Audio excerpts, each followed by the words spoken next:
want to be a reenactor? Do you have any idea what you're doing? Oh, no. That all clashes. Now, while I admire your enthusiasm, it's important to get the clothing right for the period that you're portraying. So do you know what you're doing? Well, we are here to help. Excellent. Fantastic. It's a ugly planet. A bug planet.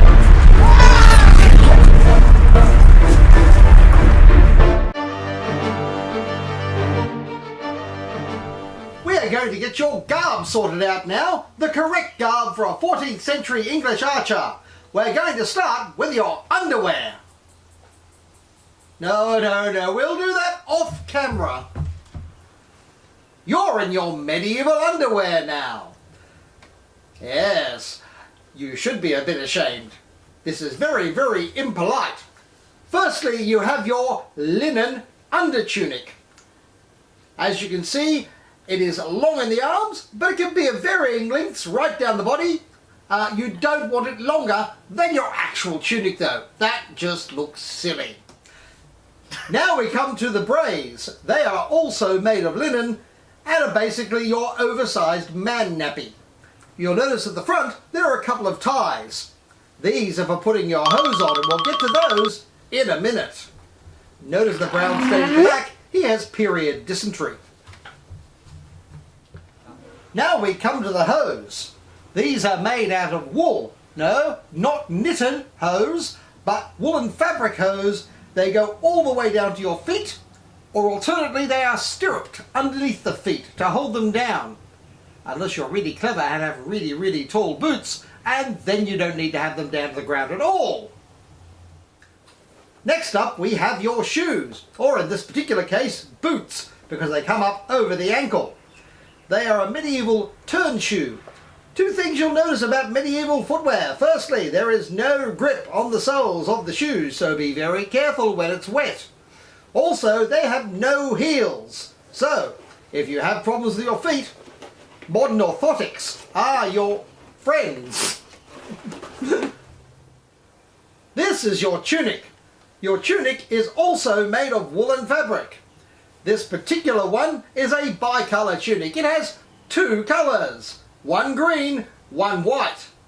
You can also have a tunic of a solid colour. That would also be fine.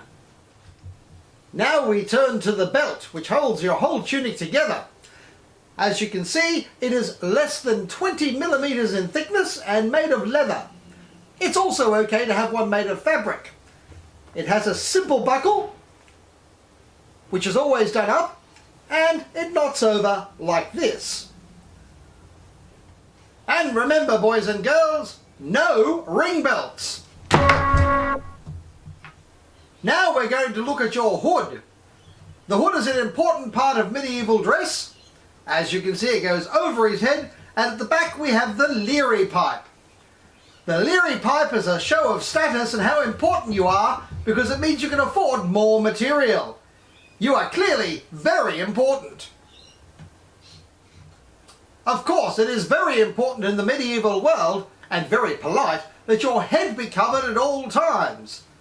As you can see, we've given you a very simple cap to wear, but it could be a broad-brimmed straw hat, or a felt hat, or a little natty archer's hat, or even just your hood over the top. But remember, head covered at all times when outdoors. Next we have your pouch. As you will have noticed with medieval clothing, there are no pockets. So when you need to put your keys, wallet and phone somewhere, they'll be in your pouch, which works just like a pocket for medieval clothing. Works for us, works for kangaroos as well.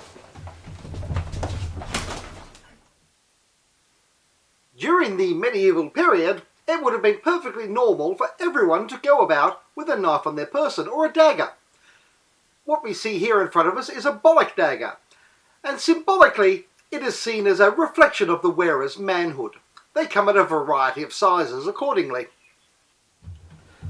You went for the biggest one, didn't you? Well, of course you did. Now you'll notice the bollocks dagger tucks in nicely behind the kidney pouch there and is ready for use. Ha ha! Look out, enemy Frenchman! Now that you've completed your full garb, you may want to accessorise.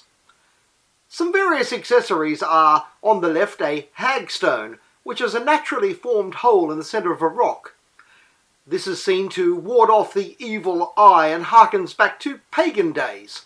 Also, if you look through the hole in the rock, you might be able to see fairies. In the centre is a small pewter archer's badge, also could be made of lead in the period. And on the right is a rosary, so that you're also protected by the saints, in case the evil eye is not being warded off by the hagstone. So, you've decided to be an English archer, is that right? You're going to need a bow. Oh, no. That's a wrong sort of bow. You don't want a violin bow. You want an archery bow. That's better. That's the English longbow. As you can tell, it is taller than its operator, in this case by quite some way. Now that you've got a bow, you're going to need something to keep your arrows in. For that we have the arrow bag. As you can tell, it's not a quiver. This is designed to carry arrows around to the battlefield, not to use on your hip to draw arrows from. Now you're going to want a shiny toy to play with, isn't that right? What we have here is the common weapon of the archer, the falchion, a nice combination between sword and axe, really designed for cleaving your enemy in twain. Now, just in case your opponent also has a sword, you're going to need a helmet to protect your head. Like this. Didn't feel a thing. This is the kettle helm, the normal helm of the 14th century foot soldier. Not used by knights because they can see far too much and it's unchivalrous. It's to stop bad things from happening to you. Like this. And this. There we are. You're ready to be an English archer now. Let's go.